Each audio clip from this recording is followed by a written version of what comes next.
শেষ পর্যন্ত তাদের চাওয়াটাই পূরণ হলো। বার্সেলোনায় খেলার সময় দুই বন্ধু লিওনেল মেসি ও লুইস সুয়ারেজ চেয়েছিলেন কেরিয়ারের শেষটা একই ক্লাবে খেলবেন।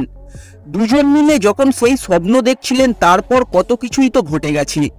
প্রথমে সুয়ারেজকে ছেড়ে দেয় বার্সা, এরপর মেসিকেও। সুয়ারেজ বার্সা ছেড়ে অ্যাটলেটিকো মাদ্রিদ ও ন্যাসিওনাল ঘুরে নাম লেখান ব্রাজিলের ক্লাব গ্র্যামিওতে। আর মেসি পিএসজি ঘুরে এখন যুক্তরাষ্ট্রের মেজর লিগ সকারের ক্লাব ইন্টার মায়ামিতে আছেন। মেসি মায়ামিতে যাওয়ার পর থেকেই ফুটবল বিশ্বে গুঞ্জন উঠেছিল, তার পথ ধরে মায়ামিতে যাবেন সুয়ারেজও। কিন্তু MLS এর বিদেশি খেলোয়াড়ের নিয়মের ঝামেলার কারণে সেটা হয়ে উঠবে কিনা একটা সময় দেখা দেয় সেই সংশয়। অবশেষে সব সংশয় দূর করে ইন্টার মায়ামিতে সুয়ারেজ। গতকাল ইন্টার মায়ামি টুইটারে সুয়ারেজকে দলে ফেরানোর ঘোষণা দিয়েছে। MLS ওয়েবসাইটের এক খবরে লেখা হয়েছে সুয়ারেজের সঙ্গে মায়ামির চুক্তিটা 1 বছরের। এদিকে নতুন ঠিকানা খুঁজে পেয়ে খুশি সুয়ারেজও।